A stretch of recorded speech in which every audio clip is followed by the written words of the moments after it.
Okay, this is episode 8 of Imposter Syndrome, and today I have... What's up? What I heard from you is today I have blank. What's up? So obviously, because of a weird connection issue, blank is my it's imposter. funny, your audio just... Did my audio cut out? That's so funny, dude. That's so funny. Your audio, but ironically, your video started getting good. Like, your video cleared up completely.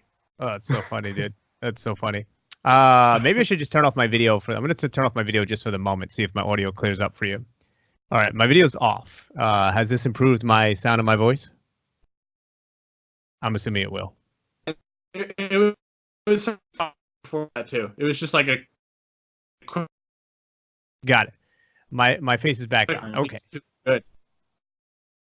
So, we're talking about imposter syndrome. So I feel like a complete and utter imposter trying to have a conversation with a bad internet connection. I'm like, is it me or is the world just not listening?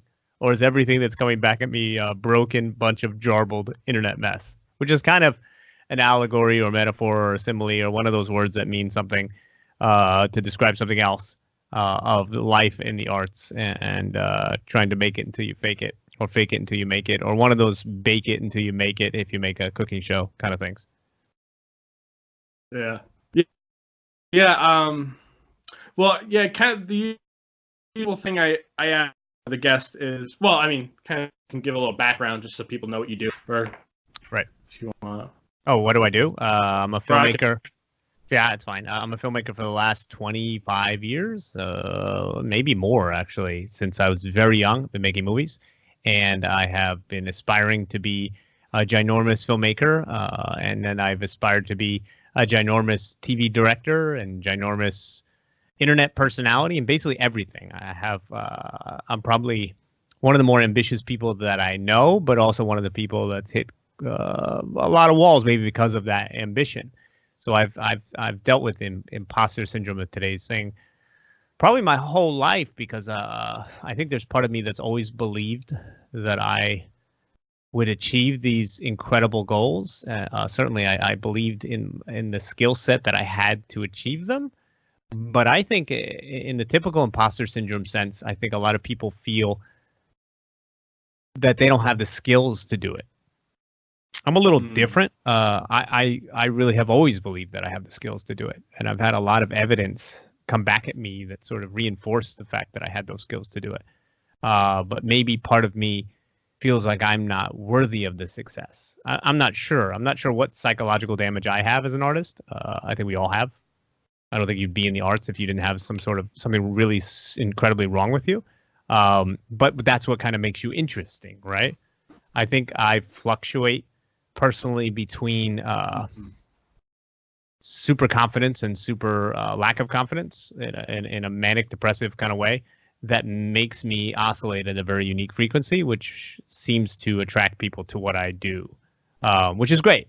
But I think my frequency is so strange, it's so different, that it makes me sort of a harder sell or buy in from an industry that doesn't necessarily look for new talent and new voices, even though it's advertises itself as so. I think that it's looking for bankable more of the same properties, and then every once in a while it gets surprised. So in the sort of the idea of the imposter syndrome and the fake it till you make it kind of thing, it's a very tricky thing. I think it's a little more complex than that. I feel like I love what I do. I'm very passionate about every single project I've ever made, be it just a video about me walking down the street about my mom, which one that I just made, which I'm very happy about, or some movie I spent 5 years on. I feel like sometimes like an imposter in the way of like, who am I kidding? They're never going to take somebody who's different like me.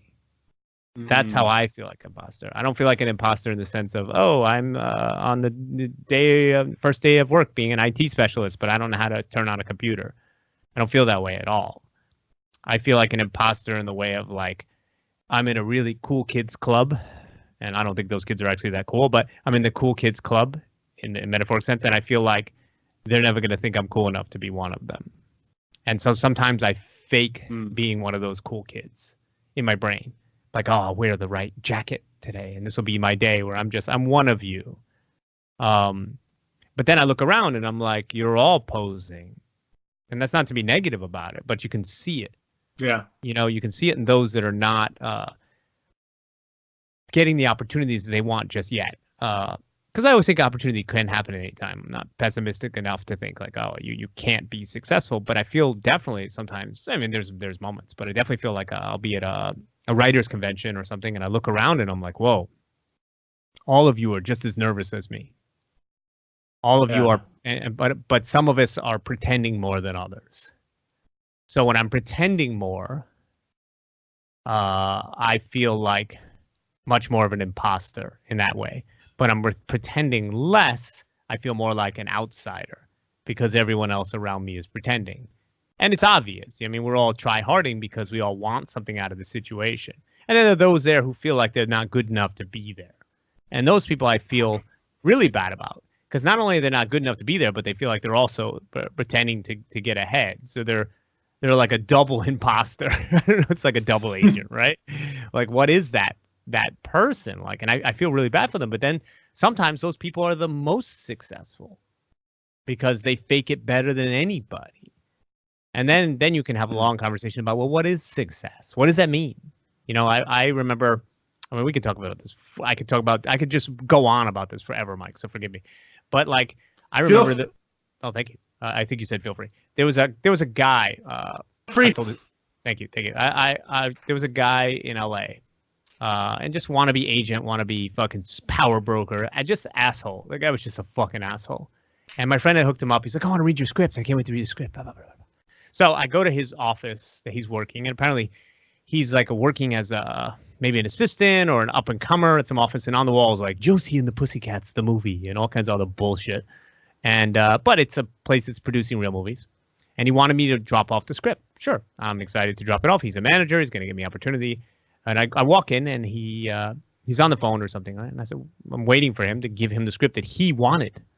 And he sees me, and he just kind of waves at me like, just put it over there, like, you know, in a really nasty, aggressive way. I'm like, oh, okay, this is how you treat one of your potential clients, right? Whatever. And eventually I said, oh, okay. I put it down because I'm not going to pretend to be anything I'm not in that moment. And I walk away, and I go to the elevator, and he must have went and looked at it and realized that I'm not the delivery guy, that I'm actually the writer of the script. So he chases me to the elevator. Oh, no, right. Sorry, you know. So no problem, dude. He says, and he asked me, he goes, so what is everybody else saying about the script? And I took a look at him. I'm like, what the fuck is wrong with you, man? What do you think of the fucking script? Why don't you read it, you fucking asshole? You know what I'm saying?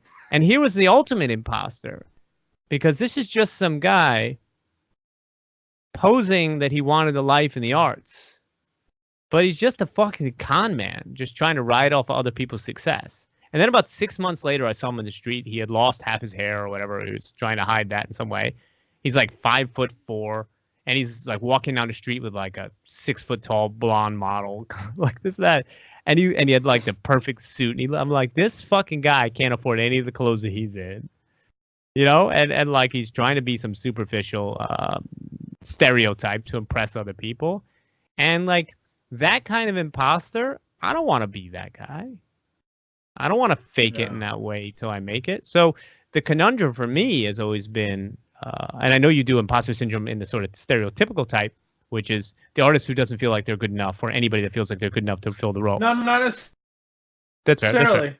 Okay. So, but I'm talking more about actually the way you described it. Oh, interesting. So I'm talking about, like, I guess people are just posing, you know, but at the same time, on the flip side of it, if you work in an office and everybody wears a suit and you show up in sweatpants because you want to be a rebel and you don't want to be an imposter and be yourself, well, that's foolish too.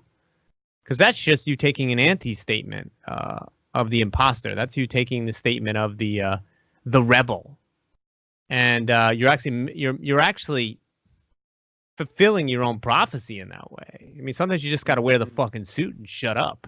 Sometimes you just got to show up and do the job, even if you think you can't do it. I had a conversation yesterday, actually today, but with a guy, and I said, listen, he had me go shoot something, and I shoot things professionally. I edit things professionally at a fucking super high level, especially editorial. Like, I'm doing this for a long time. I'm really good at it. But I know that. But every single shoot I do, I think I'm going to fuck it up, especially when I'm shooting, because anything can go wrong, any shoot. But it's that nervousness that is the very reason that causes me not to fuck it up. Like the fact that I care, the fact that I'm scared, the fact that I think I won't be able to pull it off makes me rise to the occasion of something extremely hard. That's where imposter syndrome is really good. Yeah. You know, it's something that sort of, it's just a way to challenge yourself. I wish George Lucas had much more of an imposter syndrome when making the prequel. I wish he showed up and be like, oh, fuck, I'm not good enough to do this. I need to work harder. Because he showed up and he was like, I'm the fucking man. And the films are dog shit.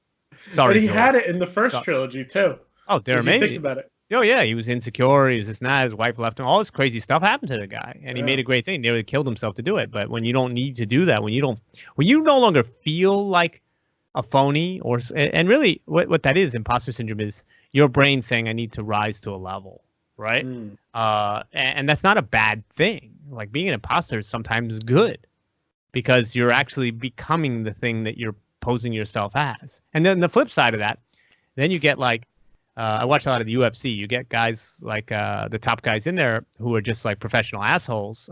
And then they're posing as these things they're actually decent guys. They're posing as these monsters to the public and this and that. And eventually they become those monsters because they have a different type of imposter syndrome. Like they have like this self-fulfilling one too. So I think it's just like a way, it can be used as a very powerful tool, I think.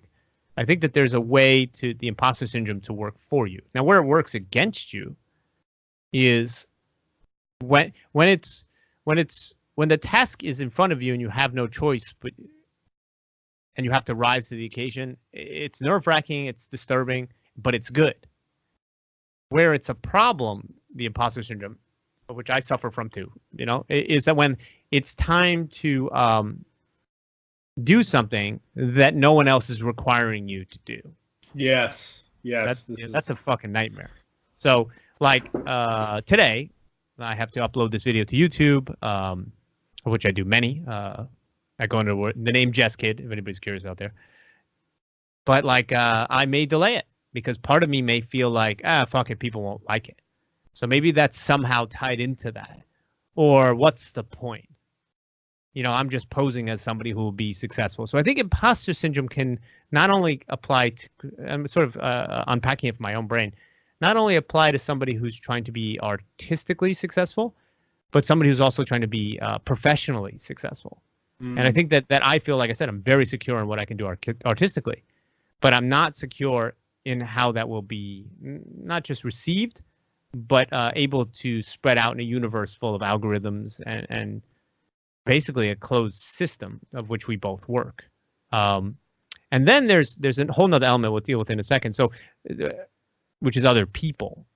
Let's come back to that. We'll put a little pin in it. But I think that the imposter syndrome, as far as stopping you from doing work that's speculative, is very strong. It's a much stronger voice, because I think that and like even me, who says that they're confident in their own ability to do things. I mean, maybe not, right? Maybe I'm not deep down. I don't know. I couldn't. There's a surface layer of my brain that says, no, you're really good at all times. That never seems to falter. But maybe beneath that, there's some insecure person lurking that I don't know about, that's controlling me in ways that I'm just not conscious of. Don't know.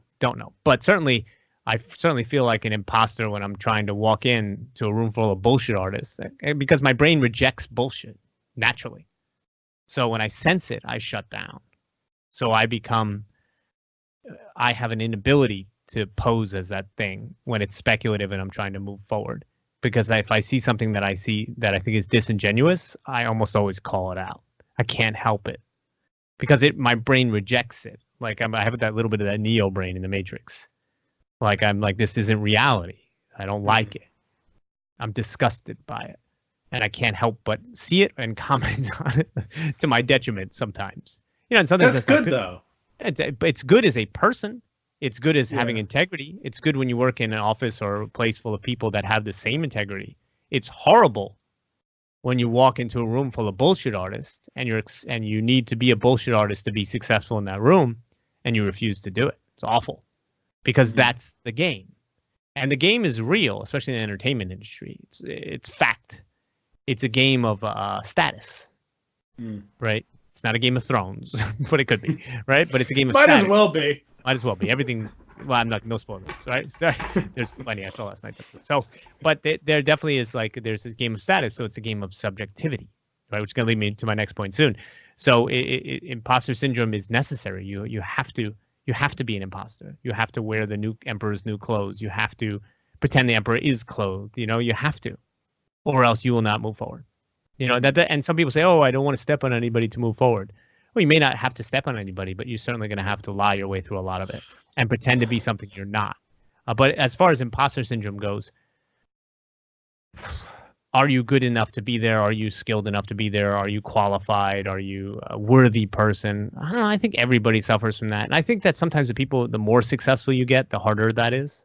I think that we feel that when we're not where we want to be, we're like, oh, woe is me. I'm just an imposter trying to do a thing. I can't do it. I think that somebody who has it all has it more than anybody because they have so much and everybody's telling them at all times how great they are. They either have one or two things. They have asshole syndrome or they have imposter syndrome at that point. But there is no middle ground. It's either they become the world's biggest dick because they're like, oh my God, I'm the greatest and that's why everything's happening to me. It's something innate to me. Or, God, I hope they don't find out. Which is, humbling for them, but also can be very deadly because they strike out against it. They get scared very easily. They get very guarded. That's why anybody I've known, and I've known quite a few people that have become very successful. Some I've known very personally. Some I helped get successful. But all of them are terrified that other people will find out. That or it'll be taken from them. Because it's so fleeting, right? So subjective. Which brings me to point number 3. I think a lot of imposter syndrome is created by, especially in the arts, by other people. Other people are continuously throwing shade because it's subjective. Like what makes a good piece of music? What makes a good movie? What makes a good edit? Well, I can tell you as somebody who does that for a living, but there still is subjectivity to it. And there's a lot of dog shit that I've seen and people are like, oh my God, it's the fucking greatest dog shit. But, I think that those people, it's a competitive field, right? So it does not benefit one to sometimes acknowledge the person next to them for how good they are. Because it doesn't rise their value, right? Because it's competitive and it's subjective. So if I'm a musician, you're a musician, right? I know this about you.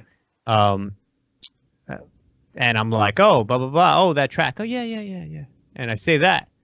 Like that sort of silently communicates to you that your track, maybe it wasn't that good. But maybe I subconsciously thought it was good. But I'm here at this show or wherever we're at together to promote my music. And maybe I'll throw a little shade at you. And if I'm not that close to you, maybe it'll be a lot of shade, which will reinforce in you that you're the imposter there and I'm the real deal. Because only one of us can get picked by that producer in the corner who may want to give us a record deal. Right? And at that moment, we're both secretly and silently, casting the other one as the phony. Which if the person has an insecurity about what they're doing, which is all artists, it may tap into that and either make them more shy or more aggressive in that moment to either become a bigger imposter or more sort of feel like a bigger phony. And then all that shit passes, dude. All that shit passes. And then you just get back to the work. I mean, part of what makes the work special is insecurity. I mean, that rawness, right? It's insecurity. It's being really real and really exposed. And then part of what makes you successful in a business sense is being really hardened. So how does one person do both without feeling like an imposter in one of the two or both of those? And the answer is you can't. You can't. This is an inescapable thing. To do what we do is hard. Now there are, and it's subjective, and it's a constantly moving needle, or whatever the analogy of that is. Moving something. I always fuck up. Idio, whatever those are. I mess them all up. But don't even bother. I'll mess that up too. But it's a constantly moving thing. It's like one day the solution to this problem is X, and next day it's something, it's X X Y Y G G Z Z, and you're like, what? But the solution, like I solved this the other day, but it's a creative problem. Creative problems don't have the same answer every time. It's a different answer every single time. That's what makes it creative.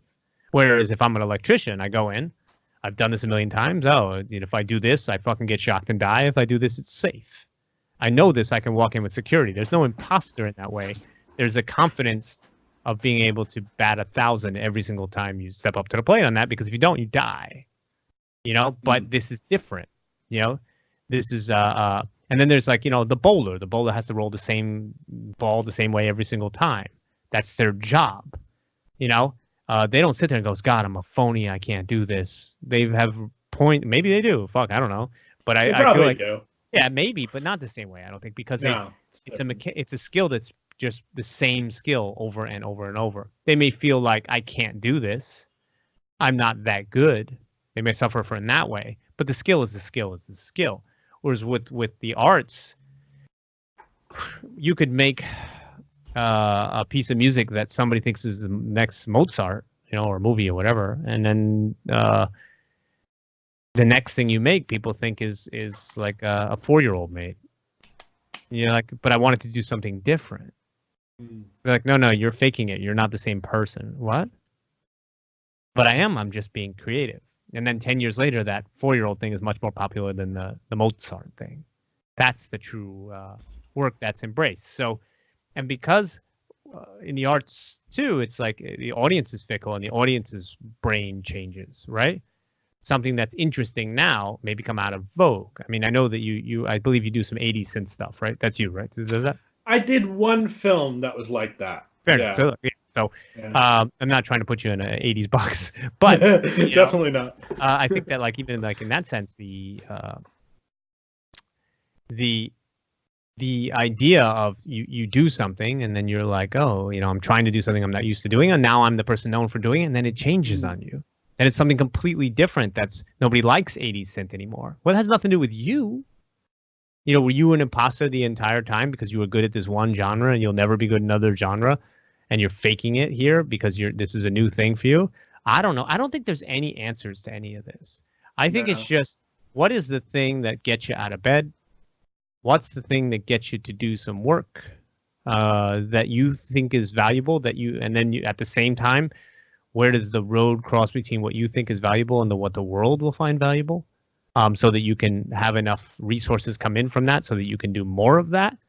I don't know. And any way that you can trick your brain out of feeling like either out of feeling like a phony or being a phony that's very motivated. I'm a motivated phony, many times. I'm a guy but many times I'm not, dude. Like, I think I go into shutdown modes for months at a time, and I don't realize it. And I'm like, holy shit, 2 years passed. How the fuck did I get this gray hair? What happened? And I'm sort of shocked. And I try to analyze the past. I'm like, did I just phone it in for 2 years? And I'll write like little essays to myself and be like, oh my God, you're just not, you're going through the motions. You're just pretending that you're working. I'm an imposter to myself at that. And then I'm like, oh, but I gotta work harder. What's my problem? What is the thing that's shutting down my brain? Where is it coming from, and why is it happening? And then I'm like, I feel that way, and I'm like, oh shit, but you've been like lately, the last year and a half, I've been streaming, right? So just those that don't know me, I've made multiple feature films on my own. I was one of the first vloggers. I've words out the ass. I've worked with famous people. I've managed 10 teams of filmmakers. Blah, blah, blah, blah, blah, blah, blah. I'm half dead broke, half dead, half alive, whatever the fuck. That makes 3 halves. Who gives a shit? My math is bad. But my point is, I'm a guy that puts everything into things that I do. And even with that, there are moments and times for months or years on end where I feel like I'm not doing enough. And then there are times that I'm doing a ton, but my brain refuses to recognize it. My brain feels like I'm just not good enough, despite the fact that a lot has been doing. The last year and a half, I've been streaming. I stream 5 to 6 days a week, and sometimes it's good to do accounting, right? Like accounting helps you get out of imposter syndrome. Accounting and timelines. And what I mean by that is saying, hey, wait a minute, let me look around. A year ago, you had no followers in this medium. It didn't exist for you. but now you have 3,000, whatever. Or I just did a video last week that has 11,000 views. Okay, whatever. Who gives a shit? But then it's like the metrics of which I compare that to is what, so the accounting of this is where it gets fucked up, right? So if I say like, oh, I'm so proud of myself, I just got 3,000 new follows, right? But then you compare yourself to somebody who just got 30,000, you feel like a total phony. Only because you changed the metrics of what was, you made the curve larger. But if you would have just said, I've got 3,000, I had nothing, I should be so proud to use this as a building block, move on from here. This is a step-by-step thing. I'm learning how to be a better electrician and not kill myself. Then I will keep going. So it's really about, and like I said, using whatever psychological hindrances you have to your advantage, and then trying to maneuver them out of the way whenever they become a hindrance to achieving your goal. And then the question is, well, what's the goal? And if the goal is financial success to be able to do more stuff, great. But then that goal becomes, you become that guy walking down Hollywood Boulevard with this 6-foot blonde, having made a lot of money, but maybe you make stuff that you fucking hate. And then you're a real imposter, right? You're the one that's successful financially, but you're dog shit. I've used that word several times because I don't feel very creative at the moment. On the artistic side, you suck. So you're really a phony. God forbid you got success, you phony. Or you, in my case, I've made a lot of great shit. I know I have, because I know how people react to it. Very proud of it. But am I just an imposter because I don't have the financial success that comes with it? Or I don't have the social media following because I don't play the game well enough or with enough intensity or duration? I don't know. And then who defines that? Who defines what is an imposter? You know, well, only you can do it, right? I guess. But then the world is continuously telling you, well, from a young age, if you're not, your parents are like, well, if you're not, my mother didn't do this to me, but a lot of parents do. You know, if you're not making a living at this, then you're not a professional. You know, so you're an imposter. You're an imposter. You're not an artist. You're not an artist. You're a struggling artist. We've got a term for it. Struggling artist. You're a wannabe, or you're has been. Look at all these terms, dude. It's really sad. It's really sad because these are things that, all of these things dissuade people from wanting to have the motivation to push through. And I'm always playing this game with myself. Like even today, like, you want me to do this thing. I'm like, well, I'm not in a good mood. Little money that I have, losing in the fucking stock market because of stupid Donald Trump. You know what I mean? It is what it is, what it is. I'm not going to have anything valuable to say, right? Yeah. Why would this person want to talk to me? I don't know. I don't know what goes through my head. Maybe those things were there. And then I'm like, oh, this is going to go badly. Like, I'm projecting all this stuff. And then when I start talking, I'm like, oh, yeah, I have a lot to fucking say. Yeah. It's weird. It's really weird. Like, the preamble to it, the imposter syndrome is strongest when you're not in the element of what you're actually meant to be doing. But when you're actually in your element doing your thing, you know, there is no imposter. There's only the doing of the thing. So the trick to this whole thing is to make sure you're, as much as you can, doing your thing and not allowing the negative imposter voice to come in while you're tired and resting from doing your thing. That's pretty good. I should quote myself on that. I do a podcast as well, and I'm just kidding. I'm happy for you. Yes, please go check out Just Kidding. It's a great podcast. Very kind. I did that. I prompted him for that. I paid him because I'm a phony, and phonies pay for shit. Like whole $5. $5. Like, you know, I got what he had in the stock market. If you can't get laid, just pay for it. You know what I'm saying? Like, it's fine. It's fine. You know, few diseases doesn't matter. Whatever. You'll be okay. No, I'm just kidding. So, yeah, plug for the podcast. Just kidding.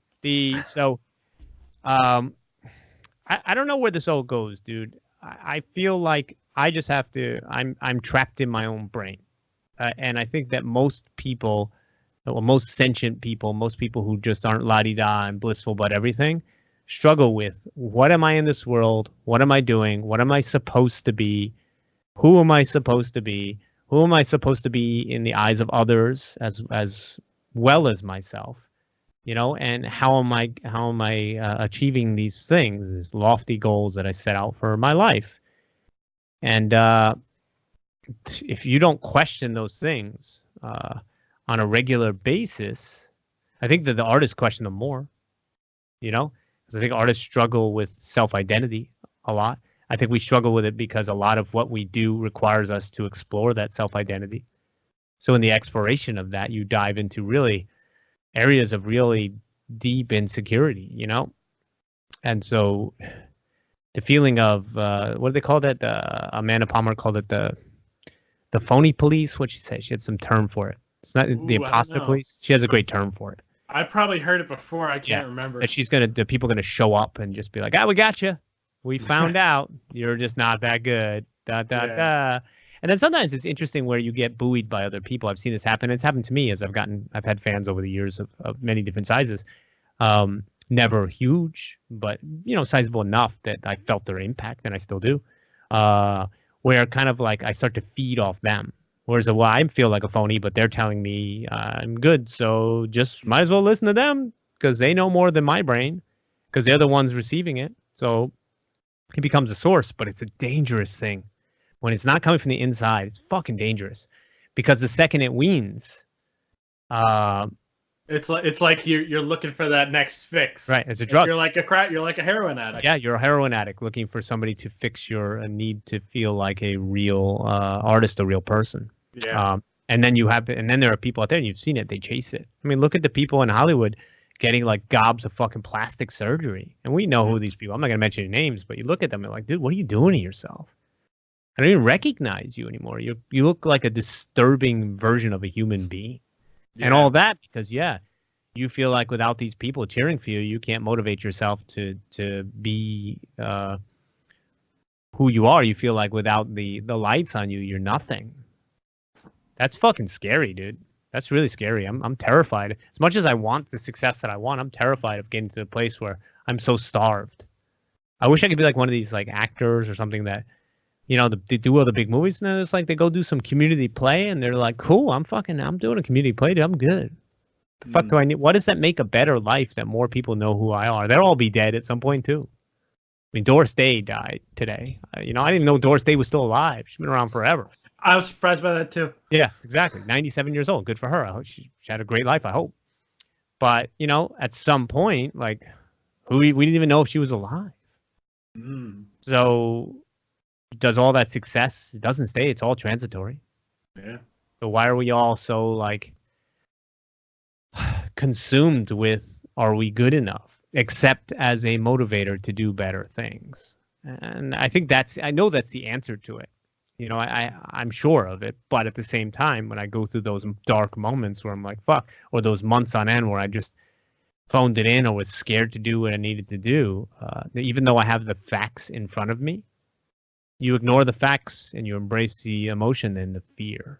It's fear. My way I operate is that if I ever feel like a phony or I feel like I'm not doing enough, I often I go the opposite direction because I'm a sadist. You know, or masochistic. That's what I'm saying. Sadist is hurting other people, right? Yeah, masochist. Yeah, I'm not a sadist at all. I'm more a masochist. So like I'm a masochist, and like I will just run into the fire and be like, okay, well, this you want to scare me? Fuck you, I'm courageous. And so I just do more despite it, which is good because it achieves the goal in the end, but it takes a piece out of me because I was terrified on the way there. You know, I was terrified as I ran into that fire every time. It never goes away. You know, unless I'm doing it so often, this is what we talked about before, the doing is the thing that cures this. So I feel bad for artists who don't do their thing for years and that they just get worse and worse and worse. And you could see the depression and people who have become other things in other careers, but they still want this thing, and it eats at them. You know, and they're like, and they get to a point where they're afraid to tell people they're a writer or they're whatever. When I was in LA, everybody was basically subliminally or through career-wise telling me that I didn't belong. You know, even though I went to USC, best film school in the country, I fucking hated it, but whatever. You know, I got out and I'm like, everybody's like, oh, well, you're just nothing here. So I bought a hat that said director on it from a cheapy store, knowing that, like, everybody look at me with like, whatever, what are you wearing a fucking director hat? Because you're supposed to pretend that you're, you know, until you've made it, you can't announce it. I was like, no, fuck it. I'm a director because I direct things. Fuck you. And that was my way of sort of lashing out at what the industry was telling me, is that I was invisible. I was like, no, fuck you, I'm visible. And I've done that fuck you, I'm visible for many years. But there's certainly times that my brain, I've been like, who the fuck are you kidding? You're still invisible. You still have to go to networking events, which I met Mike at, and be like, hey, how are you? Can we use each other to get some success? I don't know. It's so true. Can you help me? Can I help you? Can I help me? Help me. I actually, that same night that we met, I've told this story on this podcast before, but I had this interaction with these two actors that night. That was like, I felt like it was in the Twilight Zone, like talking to them, because they were laughing at everything I said in this weird way. It was just like, they would like look at each other and then look back at me, and it's like this, like, and it was this very surreal David Lynch moment, like, for me, that like, it actually, I made me question whether I really wanted to do this anymore, because I was so scared of that fakeness. Yeah, me too. Me too. Yeah, that's a terrifying thing to look at. Yeah. Somebody who's that much of a phony, that much of that kind of imposter. That's a terrifying thing to look at. And I'm scared that I do it too. Well, I'm sure I do. You have to a little bit. You have to. Yeah. I've complimented people for things that I probably shouldn't have complimented them for. Absolutely. You know, I've said nice things when I wanted to say nasty things. I've said, you know, of course, because there's a decorum. There's a decor is what's in the apartment. I'm fucking everything up today. I'm an imposter as a podcaster too, because I don't even know how to use the English language. That's a joke. And somebody said recently to me, and I'll probably do a couple podcasts about this, is like, you know, putting myself down over and over and over. I'm very self-deprecating, and that's kind of why a lot of people are drawn to me, because I'm not afraid to do that, even though I'm very skillful at things. But I think I've done it to the point where I'm starting to believe in the things that I'm saying more, because I say them so often. Like, oh, I'm just a loser. Fuck it. I'm broke. You know, I've made several of those comments within this podcast. Not the loser. That one's new. But am I creating a negative self-fulfilling prophecy? I don't know. I hope not. I'm trying to make a choice to do that less. When somebody compliments me, I immediately say, oh, blah, blah, blah, blah, self-deprecating, It's not good. It's not good. Because I'm basically saying, I'm enforcing to them as well that I feel like a phony. Maybe. I don't know. I mean, it's you could analyze these things, and that's what we're doing, right? Endlessly. And you could get yourself into analysis paralysis over it. I think the answer to this whole thing is something I said in the middle, is just do. And in the doing is where the answer is. Just do it. You know, and even if you don't have money and you want to do something, just do it. Take a half hour. Do it for 10 minutes. You know, prove to yourself that you are the person that's doing that thing. And don't let anybody tell you that you can't do your thing. Just do it on your own. Find a way. You know, if I want to make a film and I can't find actors, be the actor. Or make a film with no actors. I want to make a podcast and nobody's listening. I could say, well, nobody will ever listen, so I shouldn't make a podcast. Because I'm who do I think I am to be able to get an audience? Well, then you're going to make a self-fulfilling prophecy, because you have no podcast, so of course no one will listen. Yeah. You know, you have to just do. You know, you got to do. I've got 15 or 16 episodes of this thing that I don't know if anybody will watch it. I hope so. But I'm certainly not at this moment after making that big speech to you, and I'm going to say, oh, nobody's going to watch it. Fuck yeah, people will watch it. I just need to promote it more. I need to think of the active things that I can do against it to get people involved in it, as opposed to psychologically damaging it before it even comes out of the gate. There's a negative side of wannabe or imposter syndrome, or, you know, and then there's the bitter people that came out of imposter syndrome, or the wannabes, and they're angry that they never were, or never had the courage to, or didn't get the opportunity to, and they're angry, and they want to tell everybody around them. We talked about it a little bit before. They don't throw shade because they're competing at you. They're throwing shade at you because they're no longer competing with you, and they fucking hate the fact that you're doing it. They hate it. They hate everybody who comes in their office to pitch them an idea. You know, they secretly hate it because they're not paid enough. They're not respected enough by their bosses. They don't have enough power in their job to make decisions, to things that they think were great, and they want to make everybody else feel like a phony because they feel like a phony. And then we do that. We project sometimes some people onto other people who we are. But if you're going to project them, you might as well project something positive, but they're too angry, too bitter to do that because there's a part of them that's unrecoverable in some ways until they go back and do their thing, whatever the thing was. You know, I knew some writers.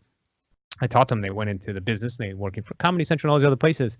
I don't know their exact story. I haven't talked to them personally, but I know a bunch of people went to these companies, and I'm sort of proud of them, some of them, for leaving those companies and going back to being a writer or whatever they were, an actress or a singer, because I think that part of them started to die in those companies. And before it was too late, they said, oh, I can't do this. Then there are those people that they just get to a point of they just feel like they're just realistic with themselves. I'm not this anymore. And I'm sort of pretending to be this in my brain. And I need to just let this go. And that's okay. Sometimes it's okay to just be like, okay, I'm done with that. I don't want to do this anymore. You know, I want to do something else. So I don't feel this way. And that's okay too. You have the right to release yourself from whatever passion or thing or project you wanted to do. I think that's totally appropriate. We have one life. You know? Scary though, because like especially if you've talked about it a lot with people around you, like, oh, I'm gonna do this thing. I want to do this thing, and then you decide to give it up. Oof, terrifying. That judgment. Oh my God.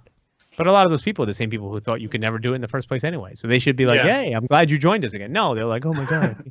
Listen, if I tried to quit, I don't. Are you in around 30 or something? How old are you? 28. 28. Okay. So you feel old because everybody feels old all the time. And non-successful, we all feel that way.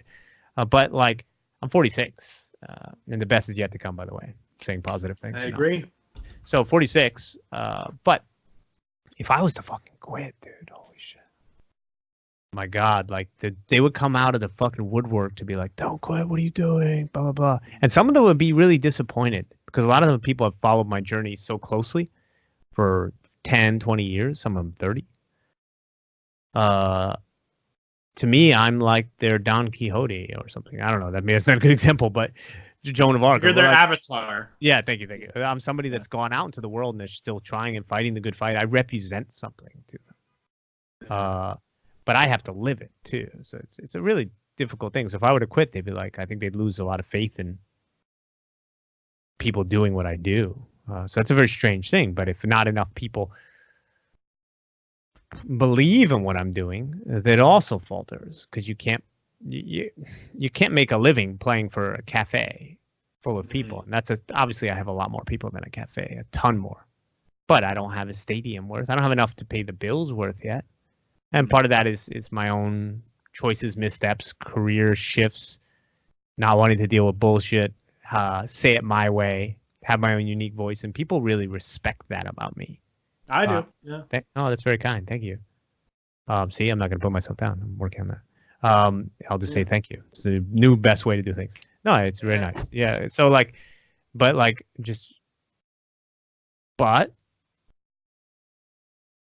at what point do you hit the pander button? I don't know. Are you a panda bear or are you a share bear? I don't know. You know what I mean? Like, you have to be a little bit of both, right? I am. Yeah. I think as long as you're being authentic to yourself, but still being kind to everybody else around you. Yeah. I think that kind of balances it out. Like if you're still like fun to be around while you're doing 100% what you want to do. Because some people can be a cock about it. Like they're like, oh, I'm doing my thing because fuck all the rest of you. But like it's possible. Not something I could ever do. Yeah. But I think that's why you're still going, is because you're very authentic, you're doing your thing, but you're still like, you're fun, you're pleasant to be around, like you're not a dick. So that it balances it out. I'll put that in my gravestone. Was not a dick. Was not a dick. I hope not, dude. I mean, that's my whole life's mission, but I do question sometimes. When you see the assholes of the world moving forward, and you say, man, if I was just a bigger asshole. But then I say, well, the trappings of that is, how many of those assholes never go anywhere and they're just assholes after that? You can't maintain it. It'll always, no matter how high you get as an asshole, it'll eventually fall. in some way or Oh, another. yeah, people will cheer when you fucking fall too. You know, but we also live in a culture that takes people who are very nice and turns them into asshole to fit people's narratives. It's a very dangerous time to say anything about anything in a truthful way. But yeah, so I think that to summarize this is just keep doing your thing, man. Whatever that thing is, and inside of the doing of it, you will find that you're a doer and not a poser. Yeah.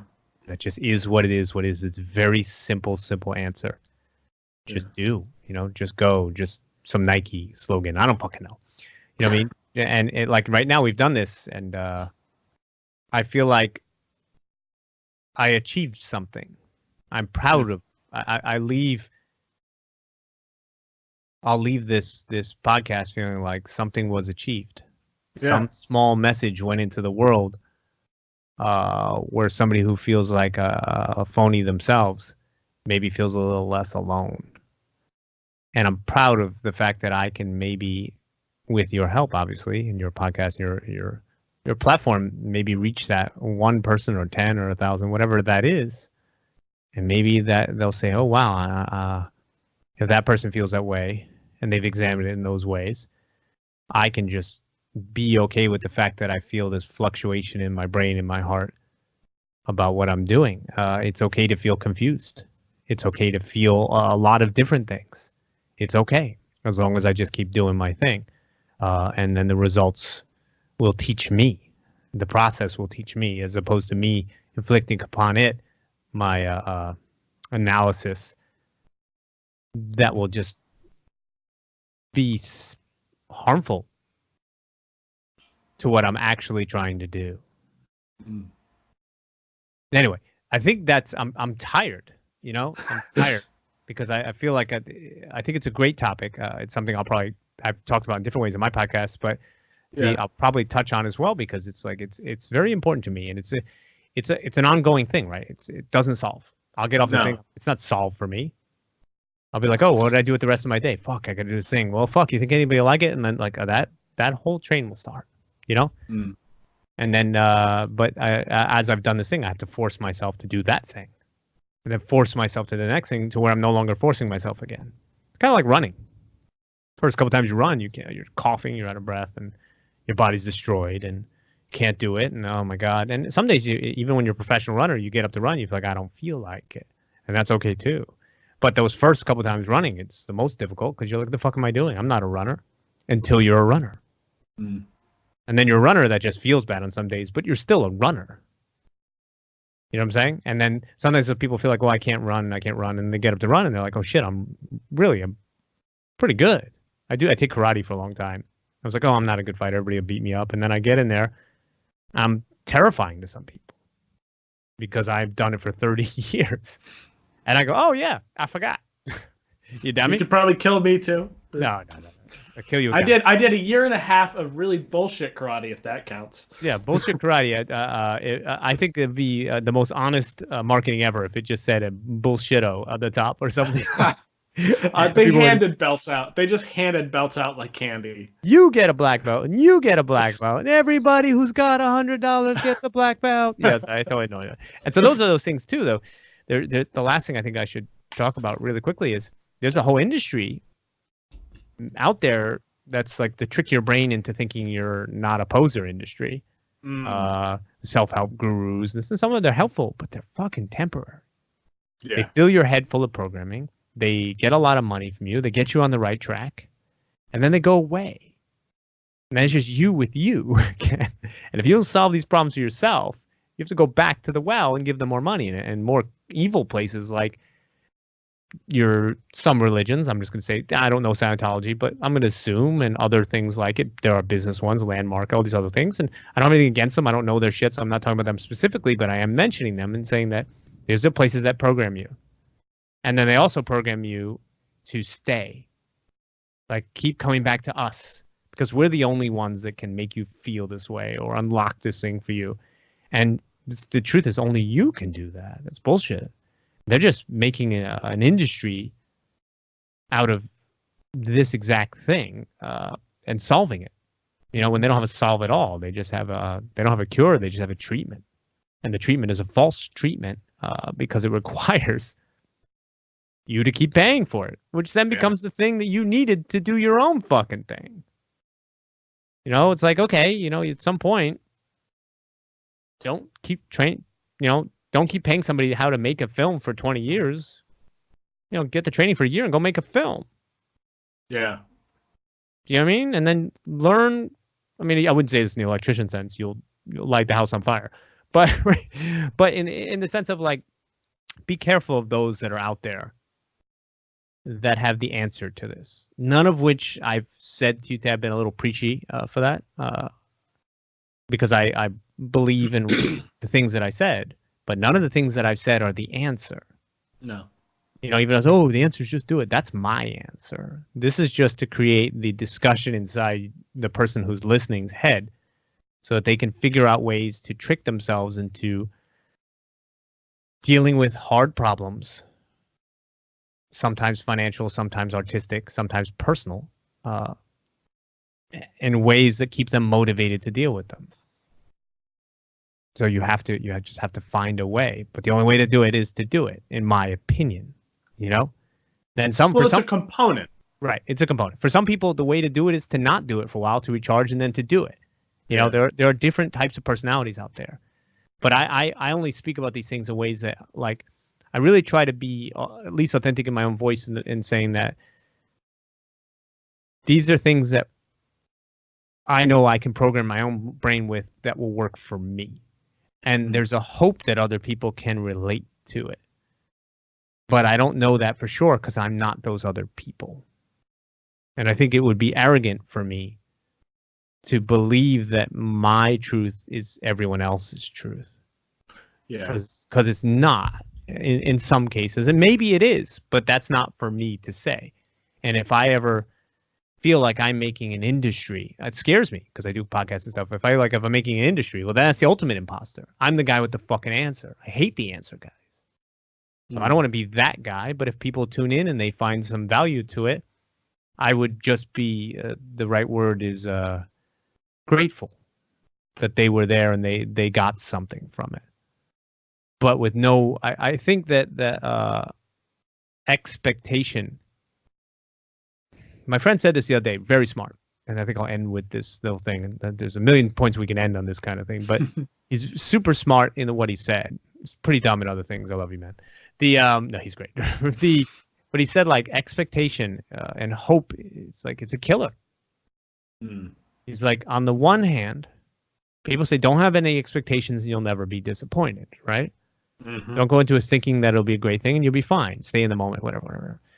But if you didn't have high expectations for something going in, then there's no motivation to do it. If you didn't want it to do well, I know it's the truth is you just do it and you'll feel better, but there is built into that some expectation that something positive will come back from this thing that you're slaving over, right? And when those things don't get met up, that's a devastating moment or a reinforcing moment for the imposter syndrome, right? So I feel like, how do you have hope when hope can be so damaging?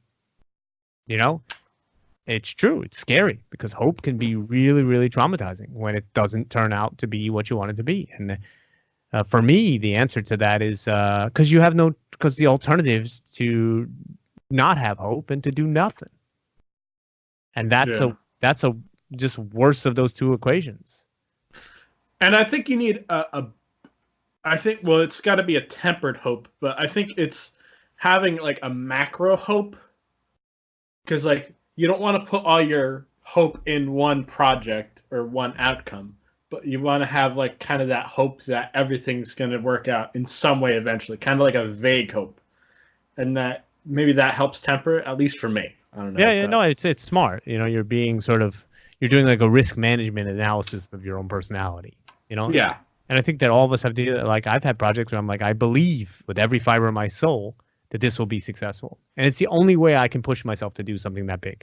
I've worked on things for 5 years. Like, it's fucking hard. But I got 1 for 10. There you go. So you win. But I feel like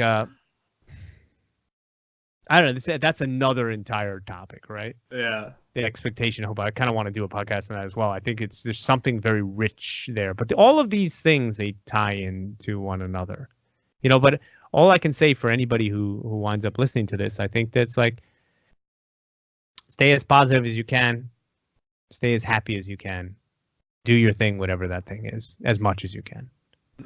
That's very basic and very simple, and for that I'm sorry, but at the same time, sometimes the easiest, the best answer is the most simple one. Don't even though we just spent an hour overly complicating things, when it comes down to it, try to simplify. It's easier. When you're caught in a psychological conundrum, go on somebody else's podcast and talk it through. That's my advice for everybody in the world. I think it's appropriate. You may not find Mike, but you might. And what I'm gonna say, if this gives you a little hope, everything you articulated this whole podcast, is to a T what goes through my head, That's awesome. The exact same insecurities. That's awesome. So if that, it's at least you got one person that's okay, we have that relation. Rock and roll, dude. Rock and roll. Yeah. Well, next time, but it's nice. It's okay, we share this fear. It's normal. We've normalized it for each other, which is fantastic. So, thank you for the podcast, having me on. Yes. Thank you for being on. It was a good one. Thank you. If anybody wants to reach me, it's JESKID or Just Kidding, which is the podcast, but I'm all over the web. Reach out and say hi anytime you like. I'm always there until I'm not there. Yes, go listen to the podcast. It's good listening. Thank you, guys. Appreciate your time. Mike, you have a great day, Mr. Mike Kelly, musician extraordinaire. Appreciate you, dude. Talk to you later. Peace. Bye.